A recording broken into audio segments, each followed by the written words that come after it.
The one constant through all the years, Ray, has been baseball.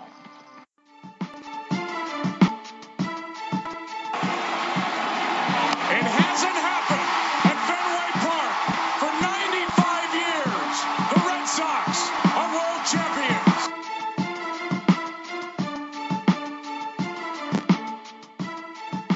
All right, everyone, welcome in Red Sox Beat. You know the drill by now. Of course you do, here on CLNS Radio. This episode of Red Sox Beat is brought to you by Casper, an online retailer of premium mattresses for a fraction of the price, because everyone deserves a great night's sleep. Get $50 off any mattress purchased by visiting Casper.com/Celtics and enter the promo code Celtics to get that hefty discount, which is great. They're great mattresses, and you should go check it out. Great new sponsor of ours. All right, well, welcome in. Again, this is Red Sox Beat. I'm joined, of course, by Lauren Campbell, Jess Thomas, and we have a guest on this week, Paul Sullivan, better known as Sully of Sully Baseball. The Twitter handle, I believe, Sully, is at Sully Baseball. That's very simple. That would be correct. Yep. All right. Sully Baseball. That's how it is. I'm going to get this wrong, but correct me if I'm wrong. Daily podcast, right, about 20 minutes in length, every one? Yeah, every single one. Every single one. And the one that's being posted on Monday, which would be the 20th of July, 2015, is episode 1,000. They have done 1,000 straight days of a podcast every day. Well, congratulations on that. That's huge. I don't know what I could do for 1,000 straight days, but you just did a podcast. So that's impressive. Yeah, we had Erin Dolan, who is out here in the San Francisco Bay Area. She does a lot of on-camera stuff for Comcast Sports. And she's also the girlfriend of Sean Doolittle, who's a pitcher for the A's. And so she kind of tells us a little bit about some stuff about being involved with a all-star pitcher, and it's also some of the insanity that happens at the Oakland Coliseum. So it was a fun show. Oh, that's cool. That sounds like a good show. We're going to have to check that out. Don't forget, at Sully Baseball. You can check out every show every day. Every day you can get a new show of Sully. Better than us. We only put a new show out every week. So Sully's beating us on that one. So when you need some new baseball info, go check out Sully Baseball as well. I figured in order to get, if I did a weekly show, if I wanted to get to episode 1,000, it would be, I believe, the year 2033 would be able to get there. So all right, both of you, we have a goal, 2033. We're both doing it. We're going to get to 1,000. All right. Let's get to why we brought you on here and ask you a few questions. Before we get into any Red Sox stuff, I want to ask you, I'm assuming you watched the Home Run Derby last week? Yeah. Did you like the new format? I loved it. It was fun. I mean, every year, I'm one of these people that every year I poo-poo the Home Run Derby, and then every year I get into it. It's kind of like, no one admits they watch reality shows, but then you turn it on, you get kind of hooked. I mean, that to me is a little bit of how I feel about the Home Run Derby. I get it's dumb and goofy, but it was fun, and it was a neat ripple to it. I was all for it. It's just, they treat it as fun. It is fun, and it's goofy, but yeah, there's nothing wrong with goofy. I like the clock, because it adds a little bit of walk-off style, some drama to it. It also picks up the pace a little bit. I don't need to watch a Home Run Derby for 3 hours.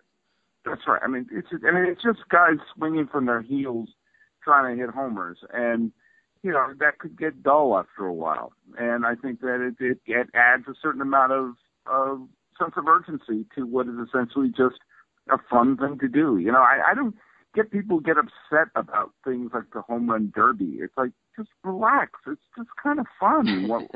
Are you just that angry at life? It's got to break. You got to have something to break up the monotony of 162 games. Well, I don't find it 162 games to be monotony, quite frankly. Then again, you're talking to a guy that has 365 podcasts a year on the topic. But I think that that's part of the rhythm of the sport. But I think that this is just a fun thing to do on everyone's day off. And, I don't understand people who get upset by stuff like that. Just, eventually you'll be lowered into the ground in a box. And do you want to spend that much time on Earth mad at things like the Home Run Derby? I mean, come on. So you just brought it up, and I wasn't going to ask you this, but I'm kind of curious because I know we're going to talk about it after we let you out of here. Rob Manfred brought up how the talks of 154 games is a very strong possibility, and you just said you don't mind the 162 games. So how would you feel about baseball dropping the game out? No, it's not too much because 154 games isn't that much of a difference, but it's still decreasing the size of the season. Oh, I think it's a smart thing to do. I mean, I like 162 games, but I also know that I'm a lunatic. I think that there's a lot. He's not doing that for me. I know that. He's doing that for appealing some of the fans and creating there's a certain amount of urgency. I think, I mean, I talk about this on the 1000th podcast, so I guess I'm spoiling something here. I'd take it a step further and move the whole season back a month. I think the season should end on Labor Day, because after Labor Day, you try starting baseball conversations with people. No one wants to talk about it. It's the best part of the season, and no one's paying attention. So if they do my plan of move the season back a month and spend the first month playing in warm weather cities and dome cities, you can manipulate the schedule so that the season really ends when summer ends. That'd be easier to do with a 154-game schedule. So I'm all for it. And in fact, I like this new commissioner. I was not a big Bud Selig fan, but most people weren't. Yeah, it was. I think that there's some forward thinking here beyond just, well, this is the way it is. And I think that I'm for it if it's done right. If it's not just a knee-jerk reaction.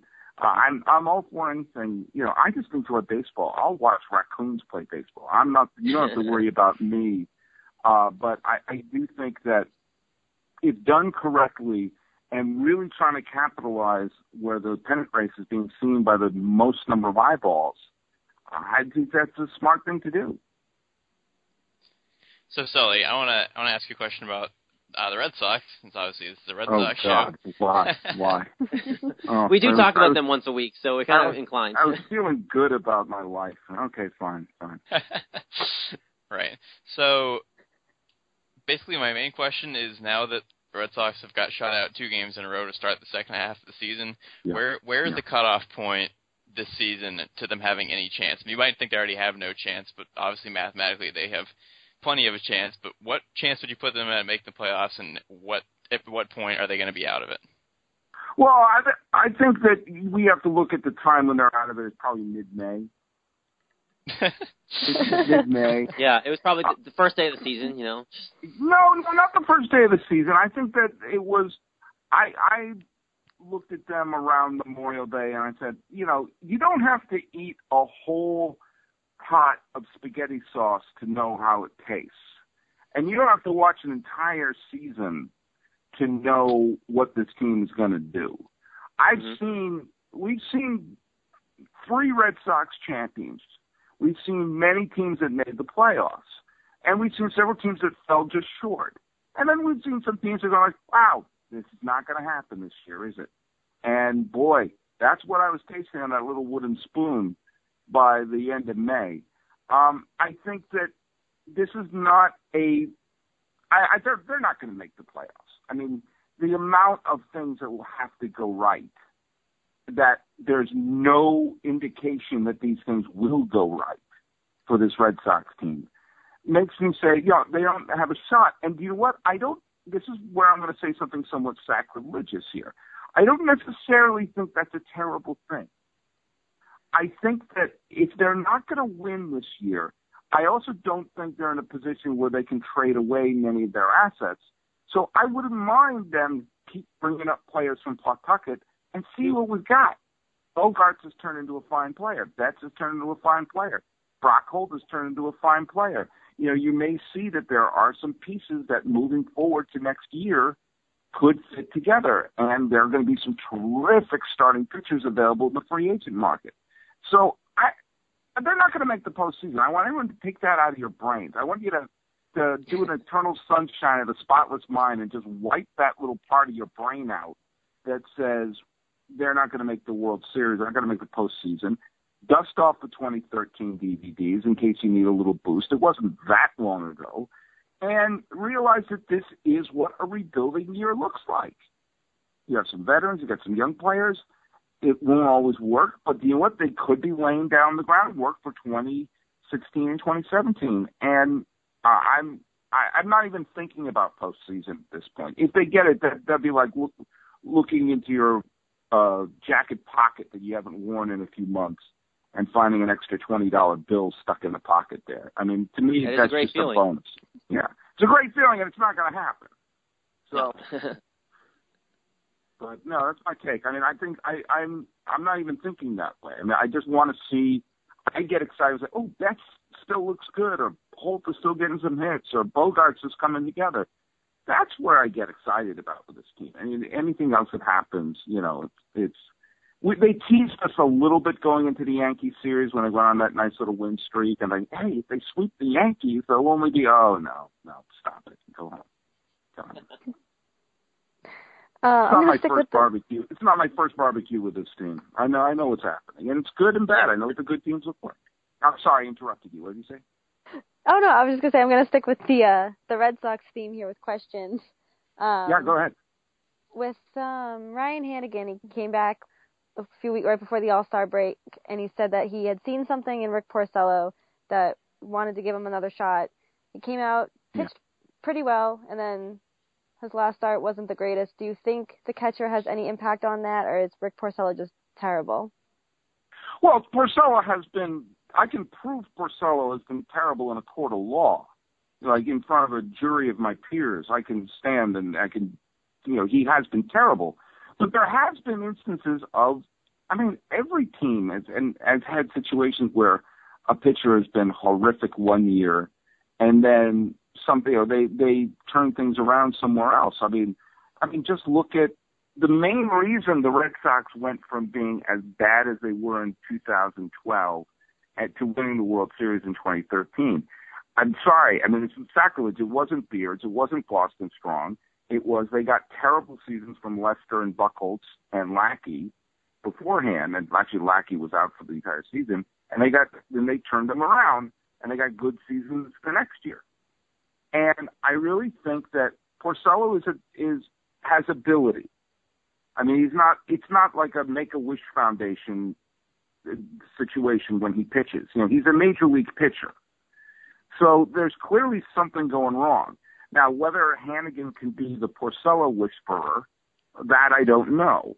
But it was encouraging that he pitched well. And this is one of those things that I was saying that, you go into the season, if Porcello could have a second, now look, if Porcello could have a better second half, so yeah, that's a low bar. Can you be worse than grotesque? If he can improve upon grotesque and merely be then that's an improvement. And then, he's only 26. So, I mean, this is the sort of things that, I'm looking forward to with this team is seeing we saw Miley has pitched quite well recently. Rodriguez has been up and down. Porcello, if he could start to turn it around someone please stick Joe Kelly into the bullpen, you may have the foundation of someone that if you go out and there's the Prices or the Cuetos or the Greinke's available in free agency next year, it may not be a lost cause. So I hope so. And that's my long-winded way of saying I hope so. I don't know, but I hope so. Again, we're talking to Sully from Sully Baseball. Go check him out on Twitter at Sully Baseball. Sully, I got to ask you, because he's been a huge headache around here this entire season, and it doesn't look like it's getting any better. What does this team need to do with Mike Napoli moving forward? Now, if I'm not mistaken, is this the last year of his deal? Yes, he's done after his deal's up after this season. Well, then, what? This is one of those things. He obviously has no trade value, and at this point, I don't understand what cutting him would really do. I think that when you're bringing up the young players, eventually Castillo will be up. Probably a couple other young players will be up again. I know this is a cliche, and I know that this is sort of things that a lot of people who are like sabermetrics people would beat me to death with a water ski for saying this out loud. But I don't see the problem with having a veteran in the clubhouse with a World Series ring, and was a big part of that, to be around some of the young players, even if they know he's going to walk. I mean, it's kind of like when Mike Lowell was in his last year. That doesn't really. There's nothing you're going to do. You can't trade for him, and cutting him just would make the situation not good. I mean, it stinks that he's having a crap last year, but they got what they wanted out of him. I mean, remember, I'm going on a tangent here, but just let me go on this tangent for a second because this connects to everything else. we Red Sox fans have to remember that 2013 was a rebuilding year. That sounds strange because they won the World Series in a rebuilding year, but that's what it was. They had the horrific year with Bobby Valentine to do it. Let's just stick some short-term, plug-ins of veterans in some of these spots while we try to build the team up through the farm. And it just so happens that those players had a great year in 2013 and they won the World Series. But Napoli was never supposed to be a long-term solution. Victorino was never supposed to be a long-term. Combs, all of them. And so this is kind of what we thought was going to happen. Napoli would fill in for a few years and eventually would, go off into the sunset. And we should be grateful that he was able to win a championship with us, but this is kind of going according to plan. I'm getting excited about a crap wrestling. Yeah, I like what you're saying about Napoli. That makes sense. It makes me feel better about him not doing well because you're right. He wasn't supposed to do much for a number of years. So I want to just cover a couple things with you. The three of us had some nice heated conversation last week about these topics, and I just want to get your take. This is coming up now. I just want to see Go what ahead, you think I'm about in. this. Yeah. So covering two things: one Clay Buchholz, one David Ortiz. So you cover both of them. For Buchholz, what do you think his situation was? Was he actually hurt, or did he just not want to pitch the game anymore? And then Ortiz, was he actually sick, or just not want to play, or was he actually sick? This may sound like a cop-out on my point of view. Come on, Sully, don't do it. Don't cop out on us. I give both of them the benefit of the doubt.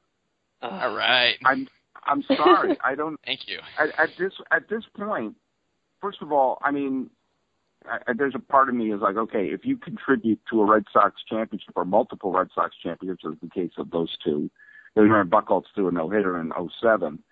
I would be more interested in Buchholz than Ortiz. Ortiz, well, we all know Ortiz is a prima donna. We all know that. But he's our prima donna. He's our prima donna, and you know what? In many ways, he doesn't owe us a damn thing. Buchholz is, he's a little flaky. He's like a big box of Kellogg's Flakes is what he is. We got that. We know that. We know that. Is there the possibility that they were whining their way out of it? Of course there is. But I don't know that. And this is one of those instances that, you know what? They have so much goodwill in the bank with me that I'm like, I'm going to take your word for it. This isn't like they asked for what Manny was doing when the Red Sox were in a legit pennant race in 2008 and forgetting which knee he said he injured. That was a team that was a defending champion that was neck and neck with Tampa trying to win the East and trying to get back in the playoffs. And Manny also, Manny I've always equated to a trip to Las Vegas, that it's a lot of fun when it starts, and at one point you're going, we better end this. This is getting dangerous. That, Manny Ramirez is one part Joe DiMaggio, one part Gilligan. But he didn't, as much as I loved Manny, you knew that he was flaking out. You knew that he was asking out of the lineup. He knew, and that was part of his reputation. It was also evidently was what led him to be traded out of town, even though he was a big hero of two champions. There's not as much on the line this year. So that's one reason I'm going, I'm not getting into a kerfuffle about this because, you know what? Even if they did, it isn't like this is a team that's neck and neck for the pennant. So I give them the benefit of the doubt, and if it turns out it wasn't, I'll just shrug and say, well, thanks for 07 and 13. All right, that makes me feel better. Appreciate that. Fair enough. I won't be mad because you've been such a gracious guest. I'm gonna ask you one more thing quickly before we let you out of here and let you out of the hot seat here, Sully. Just this week, what do you think is going to happen this week? Is Houston and Detroit going to be too much, or is the Sox going to probably even keel at 500? What's going to happen this week? See, they're facing a Houston team that's in a spiral right now, and this was actually the topic of today's podcast. If Houston goes 5 games under 500 for the rest of the season, this is an overwhelming success because then they'd have a winning season. I mean, this is a couple of years ago. This was 10 loss team, and a 90 loss team, and another 100 loss team. And now if they have finished 80, if you said at the beginning of the year they're going to go 82-80, you say, whoa, what a huge improvement. And so they're catching a team that was playing above their heads. You know, the law of averages are starting to catch up with Houston. Detroit is a team which was started this year in the 5th annual "We'll win the World Series if we take care of the bullpen" celebration. And Detroit is turning into the Phillies with big contracts, big players, except without that championship. So, I mean, if the Red Sox are going to put together any amount of wins, catching Houston and Detroit on a downturn is a way to do it. But again, I'm a little older than you guys, I think. I remember the year after the 86 World Series, which, in case you're wondering, was 87. And that year, the Red Sox weren't very good, but it was a lot of fun because that was the year that Burks and Greenwell and Sam Horn and John Marzano and Todd Bensinger and Jody Reed, there were a lot of players who all came up that year that you're like, man, this team's not very good, but this is going to be a pretty good team. And they wound up winning 2 of the next 3 divisions. This team kind of feels like that. And so if they win a bunch of games, great. I don't want them to lose 90.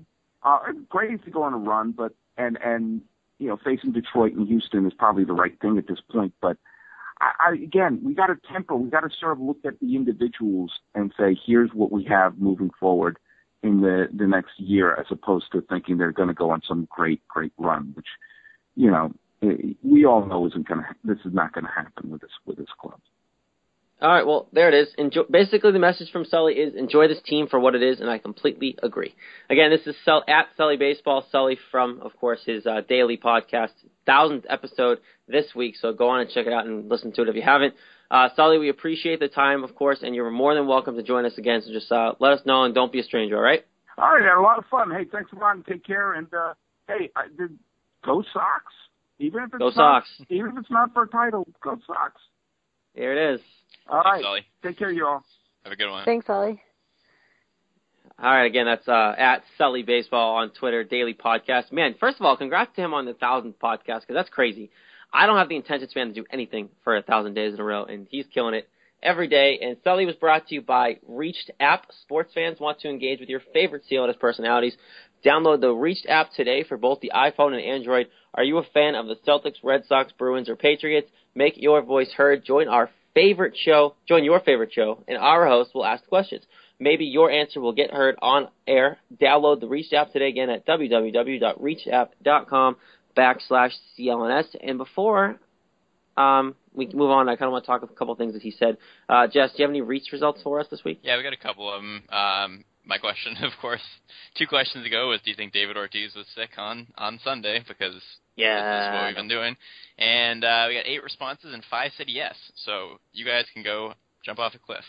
And I was waiting for that. You can suck it. Yeah, you can definitely suck it, and you can take Sully with me, and you guys can go jump together. I'll hang out with Lauren. It's okay. Yeah, that's good. You guys can have fun. And our second question was one that Jared posed, which was, should Pete Rose get reinstatement by the commissioner? We got 7 responses, and 5 actually said yes. What was my response again? I don't remember. I think I know what I said. Me and you said no, and everyone else said yes. Yeah, okay. I thought so. I don't want him in. That's full. Yeah. He doesn't deserve to be in. Lauren, why should he be in, since you said yes? I feel like he's broken these records, or has these records, not because of steroids, not because of PEDs. And yeah, he bet on baseball, but, well, maybe now it's coming out that as a player, but that's why I'm saying, yeah, more recent story is what's killing me. I wanted him in before that, but if that's actually true, the more recent story, then no thanks, bud. That's exactly what I think. you can be out of there. Okay, Lauren, I think you were going to say something. No, I was going to say until that story comes out that it's true, I'm going to keep it that he should be in the Hall of Fame, or be reinstated. Fair enough. Fair. I'm so ashamed. And I'm not ashamed at Sully. Don't think that for anything, Sully. But he didn't agree with me and Lauren that Ortiz and Buchholz were faking things. And I just so strongly believe that like it's just so hard for me to change my ways. And I think it's funny too because a couple days after we recorded the show and that article came out, I think it was Nesson, the first one I saw anyway, that said that David Ortiz had like a 104 fever or whatever it was and like all this stuff. Yeah. And he showed up and tried to get play and the doctor sent him home. I don't buy it, but I mean at least they have a story and they're moving on from it. So it's not going to be anything major. And he comes out and says, of course, I would have. It was the Yankees, all this stuff. I would have played if I could. it's hard to not give David Ortiz a benefit of the doubt, but I'm not still. I don't really know how you can't, but we'll stick with that. I mean, I won't extend this argument again. No, I don't want to. It's not going anywhere. Yeah, I don't want to talk about it again. But I'm glad that he agreed with me. I had no idea what he was going to think. I just took a huge shot in the dark, and I was happy. Yeah, I do. I do agree with his take on Mike Napoli, though, and I do want to talk about that. So might as well do it now. I love that. I didn't really think of it that way before, but I do like the way of thinking it as, okay, worst case scenario, he's up at the end of the year. You have a guy who is a veteran who does know what it takes to win. With these young kids who you're trying to be your future, you might as well have them learn from someone decent who you loved having here. And I think that's part of the reason also why you can consider why Shane Victorino's still here. I mean, other than that, no one wants him anyway. But, like, he's also another great veteran presence who's won a ring, who clearly plays balls to the wall every day when he's in there. And that's why he's only in there for half the season. But he still plays hard. He knows what it takes to win. And these young kids are learning from the right people still, despite them not being successful this year. Yeah, I really liked what he said about that. It just kind of made it feel better. I like that whole interview because he made me feel better about everything. I still want them to do well, and I'm still gonna hold my glimmer of hope they'll make the playoffs. But he made me feel better about like whatever happens. I don't know. It just felt good. And also one other thing about Sully, he reminded me of Nick Gelso. He did a little bit. He had a little chipper in his step, a little excitement. Yeah. Nick Gelso, you're welcome for listening. Got your sound alike. Because I assume most people like Sully because he sounds like a great guy. So we're complimenting you, Nick. So. Yeah. Take that well. No, I don't know. The whole Mike Napoli thing is just, I think at this point I want them to, if they could get anything for him, by all means trade him. I just don't think he's worth anything. And at this point, you can't really sit him as much as he's not doing well for your team. You want to do well this year. I think you don't want to put a crap product on the field. As an ownership, as a manager, and also as a fan, of course, you don't want to watch boring baseball. But I don't think it benefits this team losing anyway. It's not like it's basketball where you can tank and all of a sudden be that much better off the next year. Like, it's not going to help them by any means by losing the rest of the season. No, I don't think so either. But I definitely think he's a positive voice in that clubhouse for the young ones. So it's gonna suck to lose him, and it sucks that he's not performing what I want him to be. But I don't know. But like Sully said, he was never a long-term plan. It's just so strange. No, we knew that. Well, yeah, I mean, it's just strange because he's been so good, and then he got his surgery, and he was supposedly going to be better than ever, and he's just been awful. It just makes no sense. But we've battered that topic so much. I don't even know. I don't want to keep talking about his surgery, but I really wanted to bring it up because at this point in the season, we're getting close to the deadline, and I don't even know the dates off the top of my head. We might have one more show before the deadline, so we'll do a deadline show. We'll talk about it coming when we get closer. But I just feel like they have to think about hard what they want to do with him, and if maybe they can, if some team wants to take a risk on him, because some contender might consider him not really a risk, but like if you can get him cheap, clearly you will. Put him on the bench, have him as a late bat if you can help him figure it out. If another team can see something that we aren't seeing as a Red Sox organization, then they could take him, work him, and maybe put him off the bench, defensive replacement, because he's not a terrible first baseman, people. So it's not like, you know what I mean? So some contender might consider it a low-risk, high-reward type thing, considering he's up at the end of the year anyway. Yeah, I mean, they might think of it as a lightning in a bottle kind of thing and hope that he could just, for some reason, all of a sudden maybe do what he did against the Angels that in May and just decide he's going to be an incredible hitter for a week, and that could really benefit the team. Who would you... Okay, I don't want to, throw this out there too much because I haven't really thought about it either, but who would probably be a couple teams, either of you, who maybe couldn't use Mike Napoli in a low-risk, high-reward type thing? I'm thinking Texas. Texas, huh? But they're not really that great anyway. No, I feel like it'd have to be like a better I don't know, Minnesota maybe? Since they're on the verge. I was thinking Minnesota, but I don't know. I just feel like Who's the first baseman for the Astros? I don't know off the top of my head. It's Chris Carter DHing or first base now. I don't know, that's why I'm asking. I think he's the first base. I think it's Chris Carter. God, he's terrible. I'll say maybe put some veteran presence into that locker room who's won, and that might help them get off the shine. That actually makes a lot of sense. Because they have Carter, and I mean he's kind of Napoli-ish. He has a terrible average and hits home runs, but his average is even worse than Napoli's, which is hard to do. So it's a slight improvement. You basically replace a guy who does the same thing with a more veteran guy with World Series experience. It makes sense. And they're not that old, that team. So they could use a veteran presence. Yeah, they're a young team. That actually makes a lot of sense. Would be good.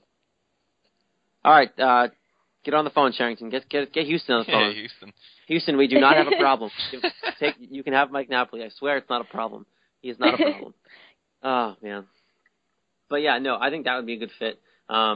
Anywhere in the NL, probably not. I don't know. I just feel like he's an AL type guy. I don't think any team's really desperate enough for a DH, maybe. But yeah, I think Houston and Minnesota would be good choices.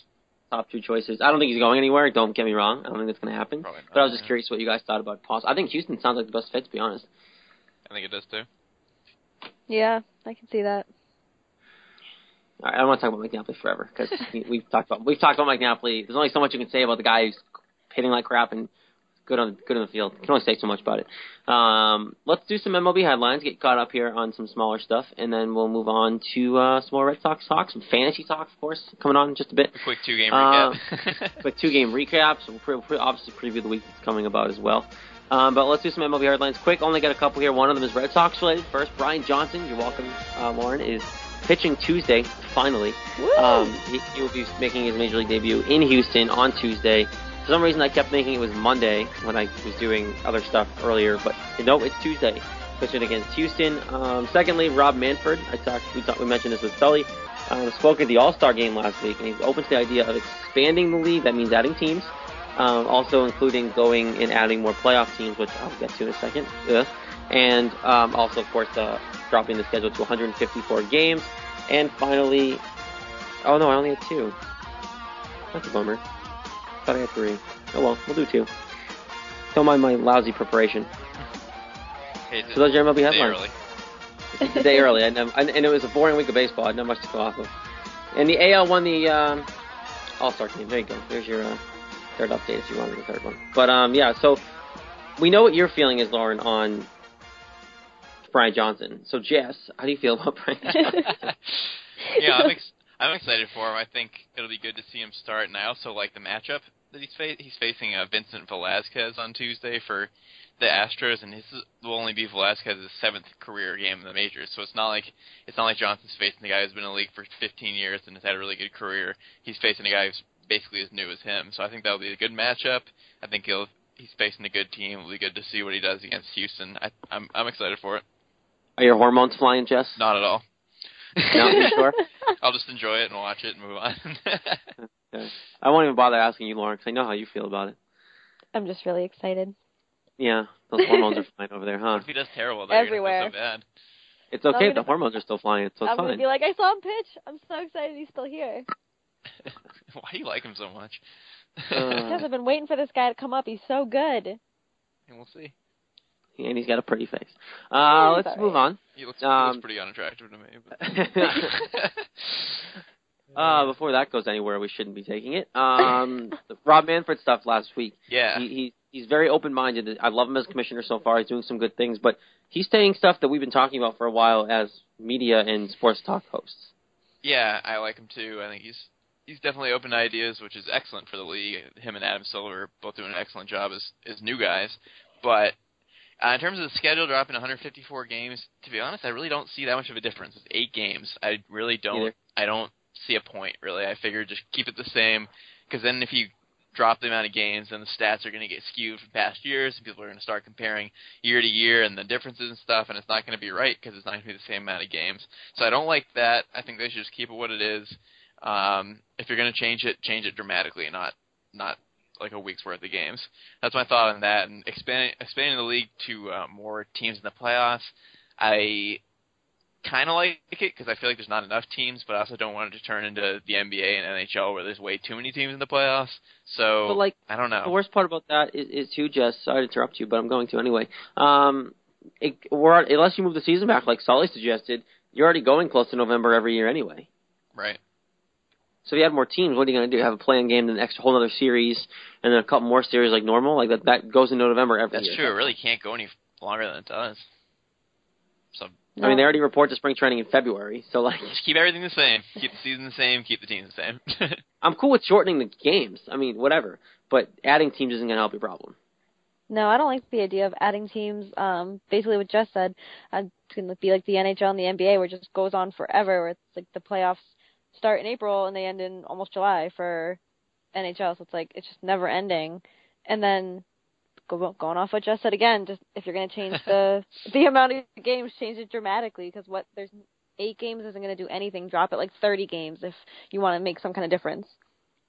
See, I agree with you guys. 8 games is a joke. It doesn't mean anything. But I love the fact that they're coming out and saying they've been talking about it, because that means obviously we know they know the problem about baseball, but it's nice to see them actually admit to the public, not by telling us directly, but with all these examples, we have a problem. Like, it's like they're going to AA for baseball executives. Like, we have a problem, we're fixing it. Like, they know what's going on with this game. They know how big of a drop the numbers are in baseball, and they're trying to fix it. And this is all the stuff we've talked about and speculated forever, but they've never come out and said anything. And how long has Rob Manfred been in charge? Not that long. Less than a year, yeah. Yeah, and he's already been saying all this stuff out in public in less than a year. He seems to be a very aware guy who knows exactly what's going on. He seems to have a good head on his shoulders. So wait, we got a great commissioner for the baseball now. We got a great commissioner for basketball. Come on, NFL. What are you waiting for? Yeah. Still waiting for that Brady appeal. That's what I'm waiting for. I'm waiting for one day. to fall for it. Could you imagine, and speaking of Manfred being a good commissioner, if Tom Warner actually got to be commissioner, like because his name was in the hat? Yeah, he was one of the top finalists. Isn't that scary? I don't know if he would have done well. I don't know. Yeah, I don't know how it would have felt. We all criticize about how they run stuff at Fenway. Most of us. I know I do. No surprise to most of you. Oh, really? But think about the way they run stuff around Fenway, and if you have any complaints about let's go sell some more bricks and all this stuff, how would you think he would run Major League Baseball? He's not a baseball guy. I think Manfred won for a reason, so Warner gave his shot, but I think they picked the right guy. I think so too. I don't know where they'd be now. That's all I got to say. I don't know where they would be if Manfred didn't get picked. Warner had some good ideas, but I don't know. I'm not feeling that. Yeah, no, I'm glad. I mean, as much as it would have been nice to get him out of Fenway more often than not, I think it would have been bad for the whole sport in general. So he still would have screwed us over, just not more indirectly than. Yeah. Yep. So it would have been just as bad, though. Anyway, those are your MLB headlines brought to you by lynda.com. Over 4,500 different courses taught by experts online every day. So go on, check it out, and claim your free 10-day trial going to www.lynda.com/CLNS. All right, let's. What do we want to do here? Let's do fantasy. I was going to say we should talk about the home run derby, then do fantasy, then do the recap. You want to do that? You want to call the shots? Cool. Yeah. I'm for that. Sound good? I like it. Yeah, I loved it. Loved the home run derby. It was every second of it. It was great. I almost didn't watch it too, but I was like, you know what? It's a new format. I wasn't doing much. I don't remember. I was doing something while watching it, and then as soon as it started, after a round, I put whatever I was doing down and just focused on the home run derby. Well, and I don't usually do that. You put up last week's show right before it started, so you were doing that. I was probably doing the show then. Yeah, I don't even know. But it was exciting. It was a lot of fun, and I thought I was going to hate it with the bracket format, but it was so much fun, and it was very exciting. See, I'd be even for if they got. I mean, they're probably not going to because it worked so well, but just keeping the time and getting rid of the bracket, because it would have been cool to see all those guys go up against each other versus you didn't see Jock Peterson go up against Frazier to the finals, or you didn't see Albert Pujols much go up against guys on the other side. Prince Fielder was barely in it, but because he got knocked out, but he hit 13 home runs in the first round. Right. So the bracket kind of takes those guys out of it quicker, which I guess is what they wanted to do. They wanted it to be over quickly, but Prince Fielder might have gone further if there wasn't a bracket because he hit 13 homers in the first round. He could have won if there wasn't a bracket, but that's what I'm saying. Right. Yeah. No, I loved it. I mean, I've loved it in the past. I've always been a huge fan of the Derby, which I said on last week's show, and obviously I recapped it, so I was clearly into it. But I thought you had no choice. Yeah, I mean, I thought it was going to be terrible. I was looking forward to it because I look forward to it, and I was like, I'll just go along with it and see how it goes. And after the first batter, I was like, oh, this is awesome, and I was really enjoying it. I thought it's really flowed well. It kept people's interest the entire time. Everyone was hitting a bunch of home runs. It was the most home runs in Derby history, so it was exciting throughout the entire thing. I think, the only thing is the bracket style, because it does knock you out even if you do really well. But in the terms of this, it was so exciting because every bracket was with one home run difference. They was so close. It was great. Everyone loved it and came down to the wire, and that was one run difference too. So I thought it was great, and I thought that 4 minutes wouldn't be much for each hitter, but it turned out to kind of just be the perfect amount of time. My two takes from it, big takes, were thank God for the rain that was supposedly coming because they shortened it from 5 to 4. Mm-hmm. You probably could have even done 3, but 4 I liked. 4 was good, and I liked the time aspect of it because my second take is I loved the walk-offs. Like, guys hitting home runs at the buzzer. Walk-off winner. Like, walk-off dinger to win the game at the buzzer. Like, no one says that. So that's like a new aspect that you can throw into baseball. And they said it on the broadcast. I forget who said it. I don't remember. But people love the clock. People love the idea of a clock running down and something having to do it in a certain amount of time. And that's why basketball succeeds at the end of games. Football obviously succeeds for a whole other level. But sports like that, they run well with hockey, included obviously because they have a clock. Like, you have to do it in a certain amount of time. Whereas, I mean, think about this.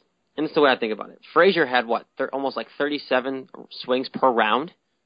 Yeah, he was flying. And like, that's insane. You never would see that in the old style. He was telling his brother, he's like, hurry up, throw. Yeah, like, he was hustling, he was ready to go, and it's like, which I love the brother aspect too, but the fact that he could do that many swings, you wouldn't have seen that in the old days. He would have taken pitches, probably gotten maybe like, say, if he got 13 homers, it probably would have been like 23 swings. Like, like, it's just a matter of, you don't see that many swings every round until now. What I also found interesting, too, was that how they all kind of did it, their different paces. Like, Albert Pujols took a ton of pitches. He wasn't worried about the clock, and he still went far in the Derby. So it was funny how some guys took pitches, some didn't take any, some were just taking wild hacks. So I thought it was interesting how they all did it differently. I loved his veteran presence because he knew. Like, he needed 1 home run in, like, 15 seconds. He took 2 pitches and then hit the last. I know. Like, no, if that was like Jock Peterson or even Frazier maybe because he was, like, hyped up with the crowd, they would have been hacking away and trying to hit that last one and getting tired. He knew he was waiting for 1 pitch, and that's all he needed. And literally, swinging a bat takes, like, not even 1 second. So as long as you get the swing off, you're good. Yeah, definitely. Going back to like what Jared said, I love the walk-off aspect of it. Just made it really exciting, and especially the last round with Frazier. I just loved how he won it and that he won it. It was great.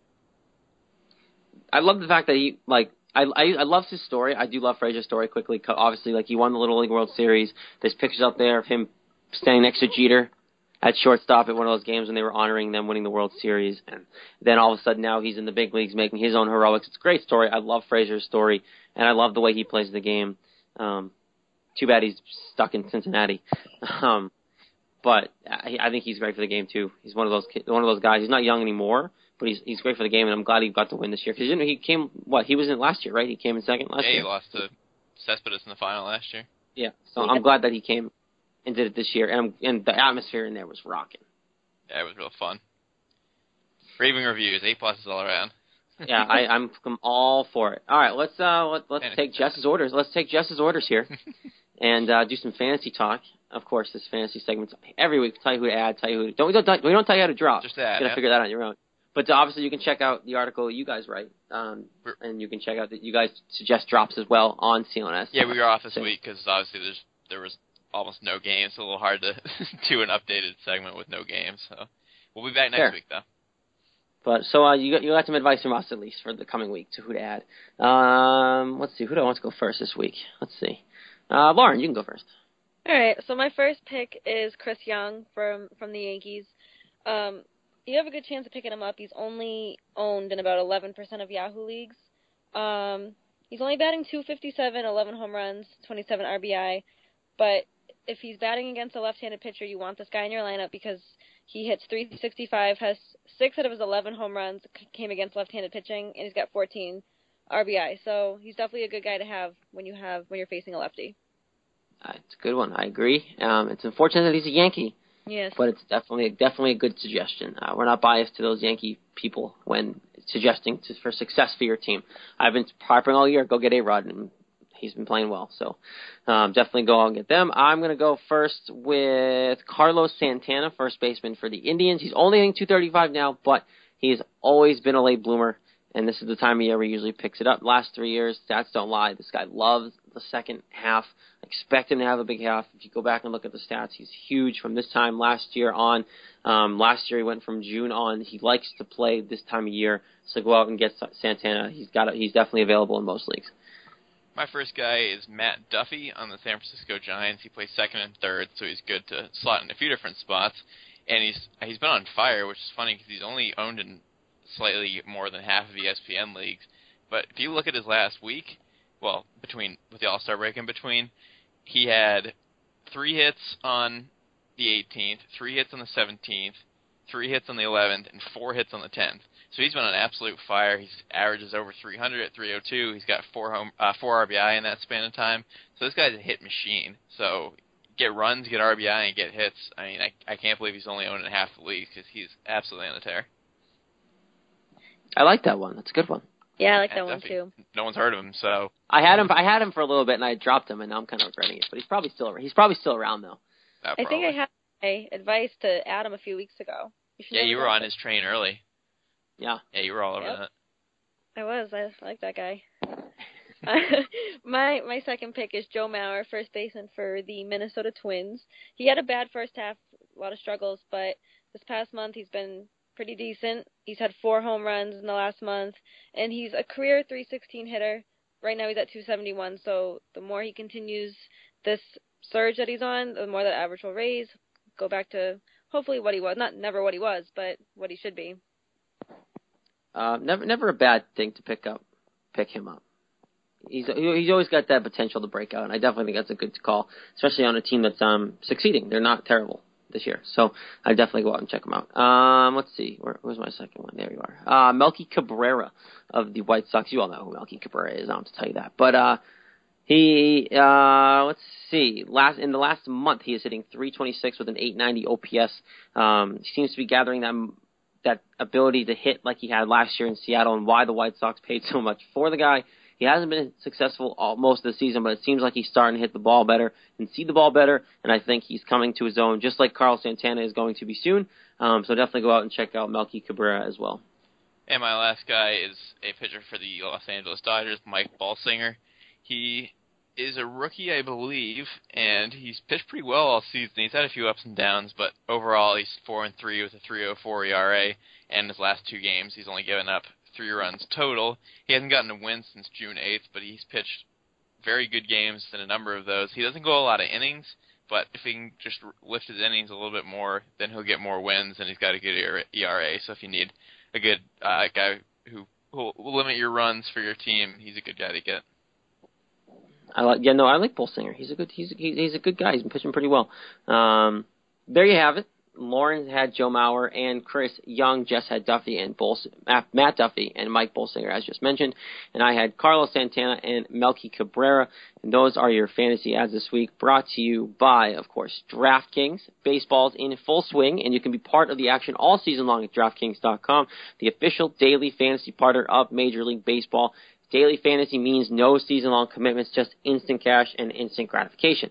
Why wait until the end of the season to get paid when you can win huge prizes every day at DraftKings? It's like a brand new season every time you play. Just pick 2 pitchers, 8 position players, and pick up your cash, and that's it. Ask Peter from Colorado. Last year, he won $1 million in one day playing fantasy baseball at DraftKings. Hundreds of thousands of fantasy sports fans just like you have already cashed in at DraftKings. Now it's your turn. New contests are starting daily, so hurry to DraftKings.com right now and use promo code New England to play for free in today's $10,000 fantasy baseball contest. DraftKings.com, the official partner of Major League Baseball. Enter New England for free now. Enter now at DraftKings.com. And, of course, I know, again, I say it every week, but I really do. I play DraftKings way too much more than I should. But I do enjoy DraftKings. I don't know if you two do it. I don't really ever get your answer. But do you guys use DraftKings? I don't even know. No, I don't. I did it once and failed miserably. Oh, man. She still knows her fantasy stuff. She still knows her fantasy stuff. Don't mind the failing at DraftKings. But DraftKings is a great thing. So go on and check them out. And, of course, they're a great sponsor for us as well. So there you have it. Let's move on. What else do I want to talk about? What else on this lovely list here before we get to the preview? I can do the 2-game recap to catch everyone up. You want to do your 2-game recap? Do you want to do it? It's going to be real quick. Yeah, I might as well. All right, shoot for it. Shoot for it quickly. So there were 2 games so far, and actually it's funny because we're doing the show here on Sunday night, and the Red Sox are playing Sunday Night Baseball, and the game's delayed still, so it hasn't even started. So we are up to the minute as we can possibly be here with our 2 games that we got. And the Red Sox have scored a whole total of 0 runs in 2 games. So let's make this quick.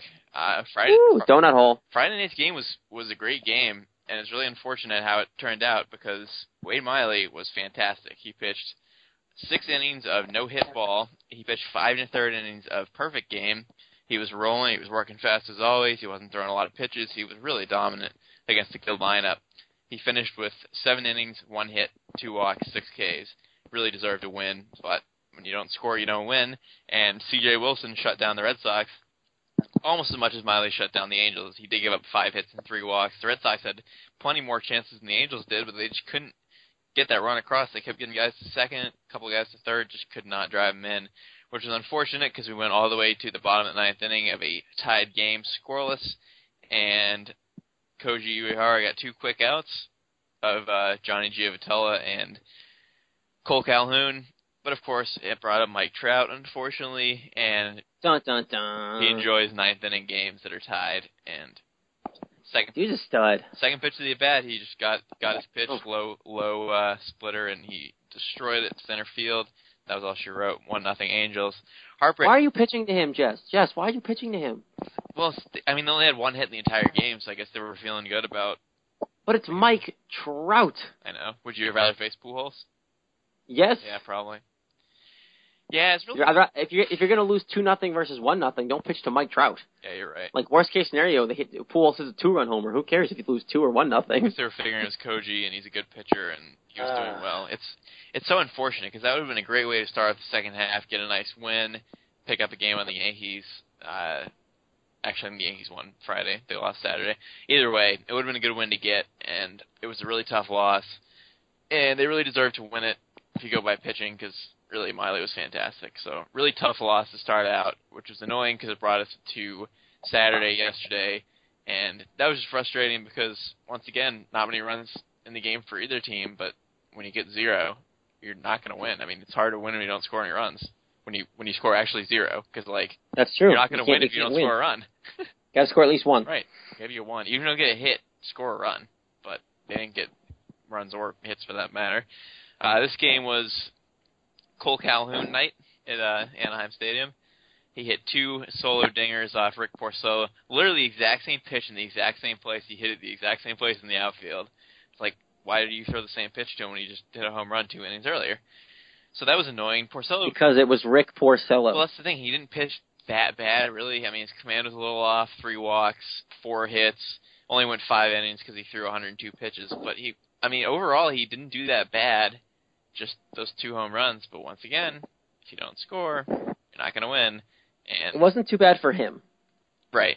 Yeah. It was bad. It was just better than his normal starts, not getting out of the 3rd inning. Right. All things considered, it wasn't that bad. And Masterson actually came in and pitched 3 innings, only giving up 1 hit, and had 4 strikeouts. He looked fantastic. But everything was overshadowed on Saturday by Garrett Richards, who pitched a complete game, 2-hit shutout. So if you thought C.J. Wilson was good on Friday, then Garrett Richards is even better on Saturday. And 2 hits for the Red Sox, both Pablo Sandoval. He had a single off Richards, and then a ground rule double to left field. And that was it. Nobody else could get a hit. Mookie Betts 0 for 8 in the series so far. Dustin Pedroia 0 for 8 in the series. Bogarts had a nice 0 for on Saturday. Ortiz had an 0 for. Ramirez had an 0 for. I mean, who didn't? Everyone had an 0 for except Sandoval. So, tough game. Only 4 runs in the series. So, I'm happy with the pitching so far. But not even scored a run in 18 innings, which is so maddening. So, terrible way to start off the second half. It's like a whole other cycle. Like, this is what happened at the beginning of the year. We couldn't get the runs, the pitching was decent, and then the offense figured itself out, and then the pitching sucked again, and now it's coming back to flip-flop again. Right. Well, all I have to say is that since we still got 2 games left in the series, they really need to win these next 2 games, get back on the right track, and then hopefully do well for the rest of this week, because it's a big week. They're all big weeks, and this is the time. If they're gonna do anything this season, you got to do it before the trade deadline, just to see if you can squeeze out a couple wins. So if they can have a good week, we can talk then. But 2 really bad losses, you got to score runs. So if they could score 10 runs tonight, that'd be great. I could see them also too, Jess. As much as we're gonna predict something different, I might predict something different. I could see them having a good week coming up as well, and we'll talk about that more later. But with the 2 teams they're playing, they could have a decent week this week.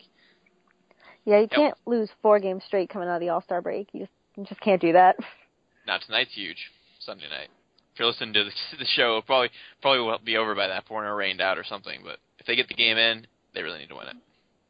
How much would that suck for ESPN if the game gets called on the national TV? How much is it raining there? I mean, I haven't checked it out yet, but it's I haven't looked, hour but and a half it hasn't started yet. Yeah. So Good thing for ESPN is they're on the West Coast. They got a little more leeway. Right. Exactly.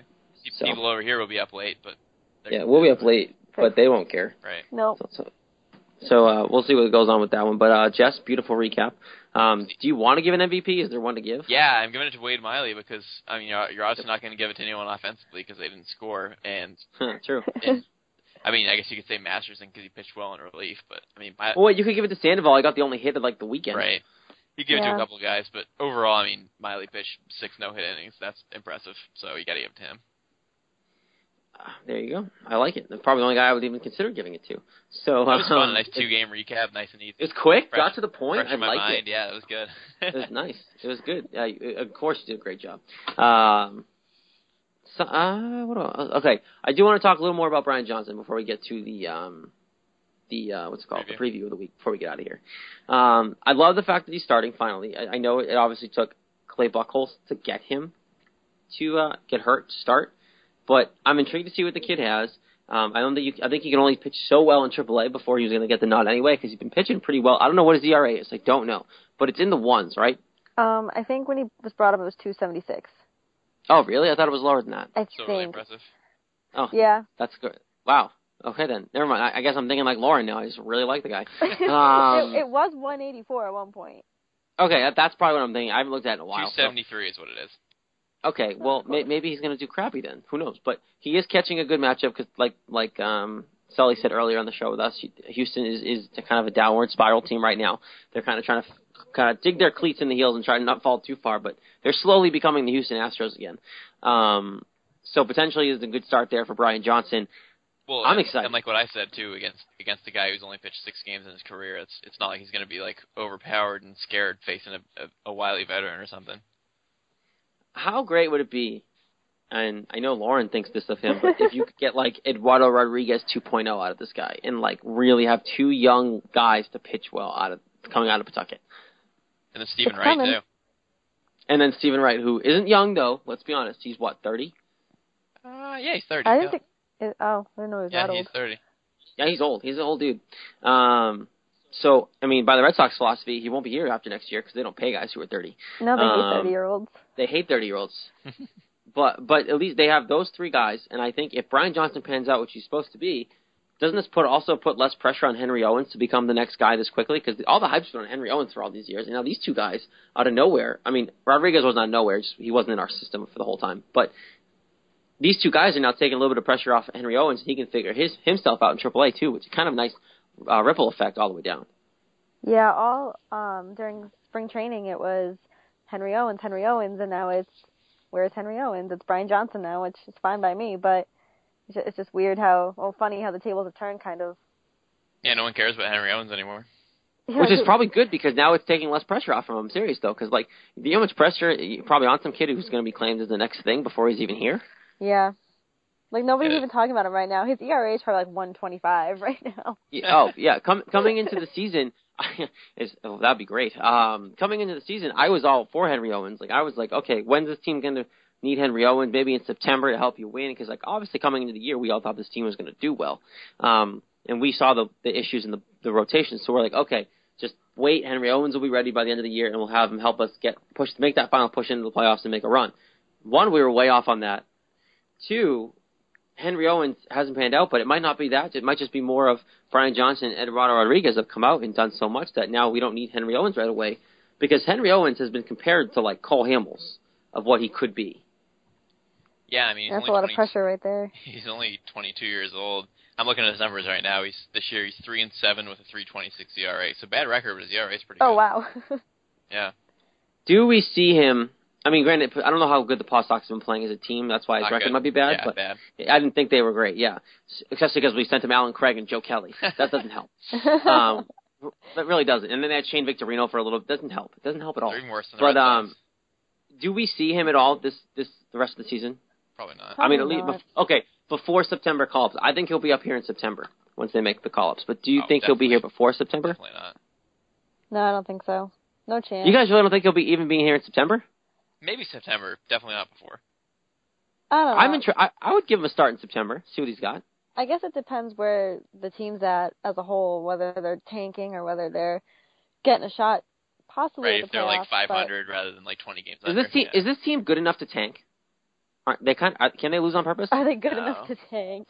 No, I don't think so. Because I don't think so. I mean, Mike Napoli's tanking all on his own, and that's Mike that's not Napoli's on trying purpose. to play baseball. Mike Napoli's trying to play baseball, and he looks like he's tanking. yeah.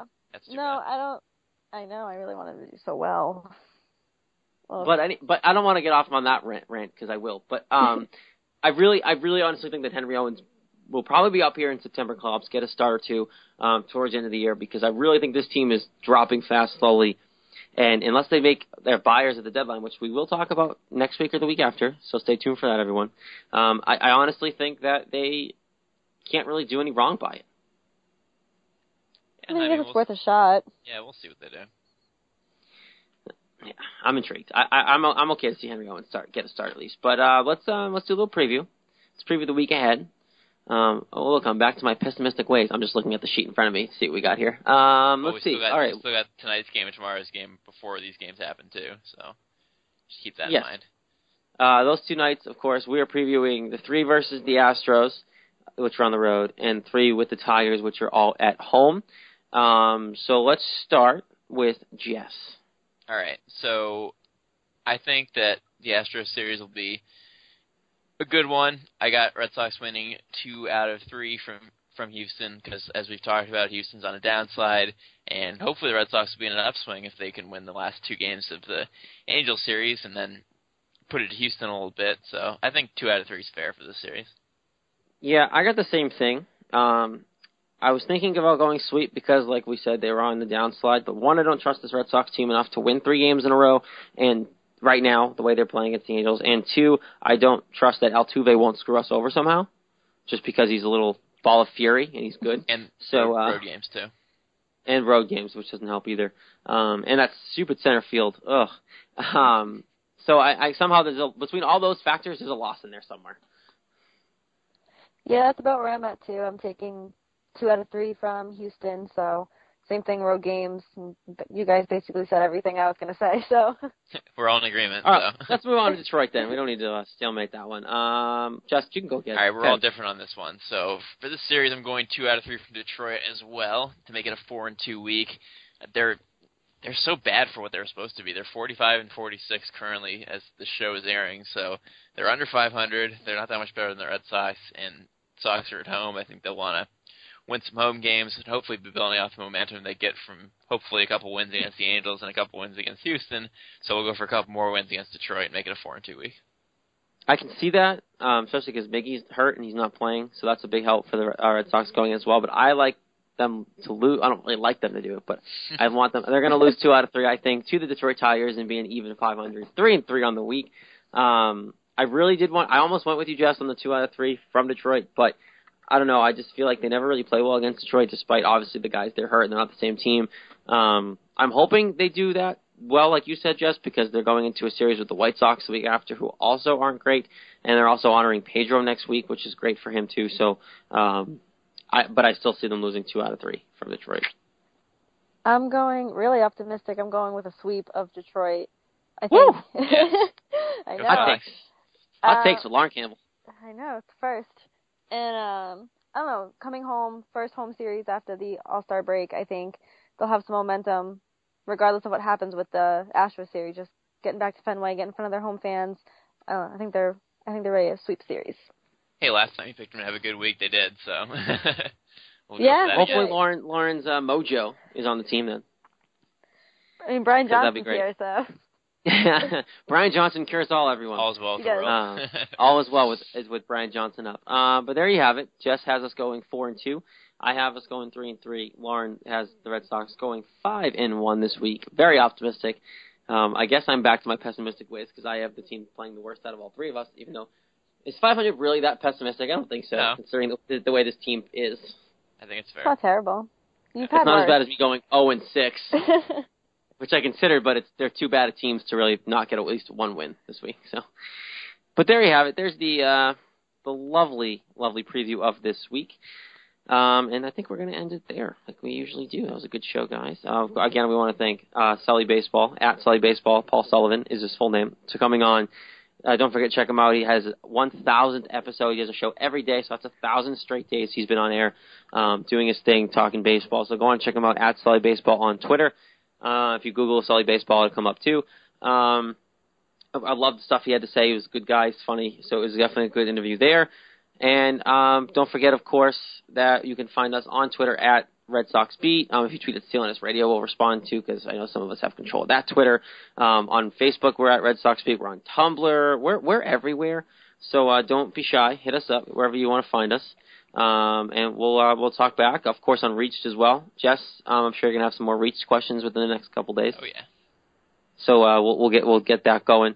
And don't forget, this episode of Red Sox Beat was brought to you by Casper, an online retailer of premium mattresses for a fraction of the price, because everyone deserves a great night's sleep. Get $50 off any mattress purchase by visiting Casper.com/Celtics and enter promo code Celtics. And we all know how expensive mattresses can be, so take advantage, and Casper is a great product. So go on and check it out. Again, it's Casper.com/Celtics, and then just enter the promo code Celtics when you're on your checkout, and you'll get that $50 discount. So again, guys, great show, as always. Didn't have much to recap, like Jess did on this wonderful 2-second recap, but either way, so this, of course, has been Red Sox Beat on CLNS Radio. Full week of baseball, finally, again, this week coming up. Again, we just previewed it for you, so go on and enjoy the baseball. Hopefully, you're watching the Angels play the Red Sox on Sunday night. Hopefully, it didn't get rained out. But either way, enjoy the week. We'll talk to you next week, and we might even start sprinkling in some trade deadline talk. So until then, get those trade rumors ready and talk to us, and we'll respond.